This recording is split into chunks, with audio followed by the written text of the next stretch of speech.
নমস্কার, কেমন আছো সবাই? আশা করছি সবাই ভালো আছো আর আমিও খুব খুব খুব ভালো আছি। তো গুড মর্নিং বলে আজকের ব্লগটা স্টার্ট করে দিচ্ছি।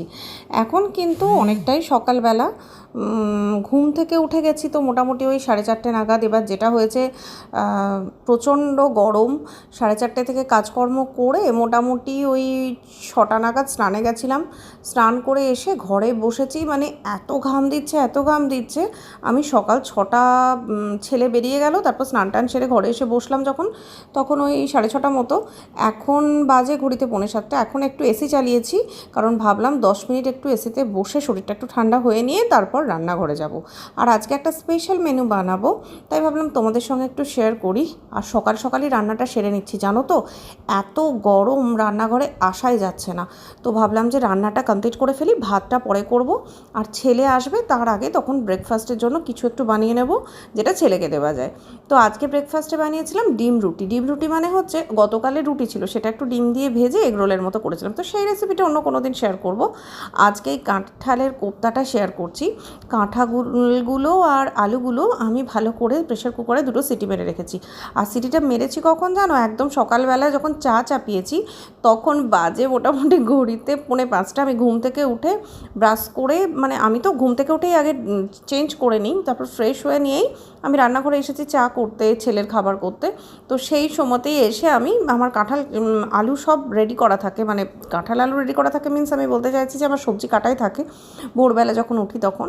তো সব প্রেশার কুকারে সিটি মেরে রেখে দিয়েছিলাম, কারণ ঠান্ডা না হলে তো এটা ভালো করে হাত দিয়ে মাখা যাবে না। এবার এখন রান্নাঘরে এসেছি, এখন বেশি বেলা হয়নি, এখন বাজে 7:10-15 মতো। তো দিদি এখনও কাজেই আসেনি। তো আমি ভাবলাম দিদি কাজে আসার আগে আমি কাজটা সেরে ফেলি। রান্নাঘরটা মানে যত তাড়াতাড়ি রান্নাঘরের কাজটা হয়ে যাবে ততটাই ভালো। তো এই কাঁঠাল মানে এঁচোড় যেটাকে বলে, এঁচোড় আলু সেদ্ধ করে নিয়েছি, তার মধ্যে হলুদ আর লবণ দিয়েছি, আর দিয়েছি একটুখানি কর্নফ্লাওয়ার, একটু বেসন আর একটু চালের গুঁড়ো। খুব কম বাইন্ডিং দিয়েই আমি করছি, কারণ আমার না খুব বেশি বাইন্ডিং ভালো লাগে না, কেমন ময়দা ময়দা খেতে ওটা ঠিক ভালো লাগে না। আর তোমরা এভাবে করে দেখো, এত সুন্দর হয় আর একটুও মানে ছেড়ে যায় না। তো এবার বলগুলো ভালো করে হাতে পাকিয়ে নেব, দিয়ে এগুলোকে একটু ভালো করে ভেজে নেব। এগুলোকে সুন্দর করে ভেজে তারপরে আমি গ্রেভিটা করব। সকালবেলা স্নান করেছি ঠিকই, কিন্তু কি হয়েছে জানো তো, ওয়েদারটা না মানে কীরকমই টাইপের। সকালবেলা যখন স্নান করছি প্রচণ্ড গরমে ঘেমে গেছি, যার ফলে স্নানে গিয়ে আরাম হওয়ার কথা, কিন্তু স্নানটাও কিন্তু আবার ঠিকঠাক করতে পারছি না। তখন কিন্তু আবার গায়ে জল দিলে বেশ ঠান্ডা লাগছে। আর আমি এখন বড়াগুলো ভেজে নিচ্ছি, আর গ্যাসটাকে প্রথমে সিম করে বড়াগুলো ছেড়ে তারপর গ্যাসটা বাড়াচ্ছি। তার কারণ কি জানো তো, কারণ কোফতাগুলো যেটা হবে, আমি যদি প্রথমেই হাই ফ্লেমে ছাড়ি, যদি ছেড়ে যায় তাহলে কিন্তু ছেড়ে যেতে পারে। তো আমি এবার আস্তে আস্তে কোপ্তাগুলো ভালো করে ফ্রাই করে নেব। আর এটা যতটা সুন্দর করে ফ্রাই করব, একদম কড়া কড়া করে, ঠিক গ্রেভিতে যখন এটা দেবো মানে কারিটার মধ্যে, তখন কিন্তু ততটাই সুন্দর লাগবে। আর গরম গরম ভাত দিয়ে তো এর জুড়ি মেলা ভার। আর আজকে যদিও মঙ্গলবার, কিন্তু আমার তো আঁশ হয় আজকে। তো এটা করছি বলে আজকে আর আঁশ কিছু করবো না, শুধু ছেলেকে একটা ডিম সেদ্ধ করে দেবো খাবার আগে, তাহলেই হয়ে যাবে। তো আমি এবার বড়াগুলো তুলে নিচ্ছি, কারণ এবার আমাকে করতে হবে গ্রেভির প্রিপারেশন।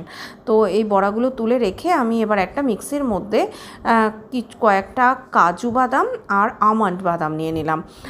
এটাকে দিয়ে একটা পেস্ট বানাবো, কারণ এই গ্রেভিটা না একদম পাতলা একটা টেলটেলে যে গ্রেভিটা হয় ওটা আমার খুব একটা ভালো লাগে না। আর এদিকে আমি আজকেই মশলা বেটেছি, তো সেইটার যে মিক্সি ধোয়া জলটা ছিল সেটা দিয়ে দিলাম, কারণ মশলাটা তো আর ফেলে দেবো না, তো সেটা দিয়ে বেটে নিচ্ছি। তাহলে কী হলো, সেই মশলাটাও আমার কাজে লেগে যাবে, আবার এদিকে আমার সবটাই ঠিকঠাক থাকবে। এবার একটা ফ্রেশ কড়াই নিয়ে নিয়েছি এবং তার মধ্যে একটুখানি সর্ষের তেল দিয়ে দিলাম।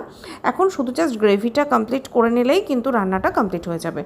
আর এটা কিন্তু তোমরা কোনো নান বা রুটির সাথেও খেতে পারো, গ্রেভিটাকে একটু ঘন ঘন করে। যদিও আজকে আমি যেটা করব সেটা একটু ঝোল ঝোল, কারণ আমরা ভাত দিয়ে খাবো। আর পোলাওয়ের সাথেও কিন্তু এটা কিন্তু খুব ভালো লাগে, আমি কিন্তু এটা পোলাওয়ের সাথে ট্রাই করে দেখেছি। আর এবার আমি তেলের মধ্যে গোটা গরম মশলা, এলাচ, দারচিনি, লবঙ্গ আর একটা শুকনো লঙ্কা ফোড়ন দিয়ে দিলাম। নিরামিষ তরকারিতে যদি একটু গরম মশলা, তেজপাতা, শুকনো লঙ্কা এগুলো ফোড়ন দেওয়া যায়, তার টেস্টটা কিন্তু দ্বিগুণ হয়ে যায়। আর শুকনো লঙ্কাটা ফাটিয়ে দিচ্ছি না, কারণ যা গরম তাতে একটু স্পাইসি খাবারটা অ্যাভয়েডই করছি। শুকনো লঙ্কাটা ফাটিয়ে দিলে যে সমস্যাটা হয়, একটু হলেও কিন্তু ঝাল হয়, আর আমি ঝালটা একদমই অ্যাভয়েড করছি, যতটুকু না না হলে নয় ততটুকুই কাঁচা লঙ্কার ঝাল খাচ্ছি। আর দিলাম একটা তেজপাতা আর একটুখানি গোটা জিরে ফোড়ন। আর আলুগুলোও কিন্তু আমার আজকে পুরোপুরি মানে একদমই যেটা আমি দিই যে একদম জাস্ট কাঁচা আলু কেটেই ভাজতে থাকি, এটা কিন্তু না, আলুটা কিন্তু আজকে একটু হালকা ভাপিয়ে নিয়েছি। ওই যে বললাম রান্নাঘরের কাজটা যত তাড়াতাড়ি সম্ভব শেষ করতে হবে। এবার দিলাম একটুখানি কাশ্মীরি লঙ্কার গুঁড়ো যাতে আলুতে কালারটা সুন্দর আসে, আর দিচ্ছি একটু হলুদ। এবার এই সমস্তটা দিয়ে আলুগুলো একটু হালকা ভেজে নেব, তবে খুব বেশি ভাজা যাবে না, যেহেতু ভাপিয়ে নিয়েছি সেহেতু আলুটা কিন্তু একটু নরম হয়ে গেছে। তবে হ্যাঁ, নরম করার জন্যই করেছি, কারণ আলুগুলো না এখন একদম ভালো হচ্ছে না, আলুর দাম বেশি। আলুর এখন মানে অন্য সময় থেকে এই সময় কিন্তু আলুর দাম বেশি, কিন্তু তবুও আলু খেতে কিন্তু একদম ভালো হচ্ছে না। এবার দিয়ে দিলাম একটুখানি আদা বাটা আর দেব জিরের গুঁড়ো। কিন্তু জিরের গুঁড়ো দেওয়ার আগে আমি যেটা দিলাম ওই যে মিক্সিতে মশলাটা পেস্ট করে রেখেছিলাম সেটা দিয়ে দিলাম। এবার সেটা দিয়ে বেশ দেখো একটা ঘন ঘন একটা গ্রেভি মতো হয়ে গেছে। আর এই যাতে গ্রেভি মতো হয় সেই জন্যই কিন্তু এই কাজু আমন্ড বাদামটা ভিজিয়ে দিয়েছিলাম। এবার দিলাম একটু জিরের গুঁড়ো দিয়ে এবার এগুলোকে দিয়ে একটু নাড়াচাড়া করব। একটু কষিয়ে নিয়েই জল দিয়ে দিলেই কিন্তু রান্নাটা অলমোস্ট ডান হয়ে যাবে। আর এটা খেতে কিন্তু খুবই সুস্বাদু হয়েছিল, কারণ যেহেতু আমি ভয়েস ওভার দিচ্ছি তাই তোমাদের বলছি। আর আমি যেমন রান্না কষাতে কষাতে 3 বার জল দিই, তোমরা যারা আমার পুরনো বন্ধু আছো তারা তো সবাই জানো, তো সেটাই দিয়ে দিচ্ছি। আর আমি মিক্সি ধোয়া জলটাই দিচ্ছি, কারণ মিক্সি ধোয়া জলটা ফালতু ফালতু তো ফেলে দেওয়া যাবে না। আর ওটার মধ্যে যতই বলো কাজু বাটা আছে এবং আমন্ড বাদাম আছে, সবটাই তো বুঝতেই পারছো।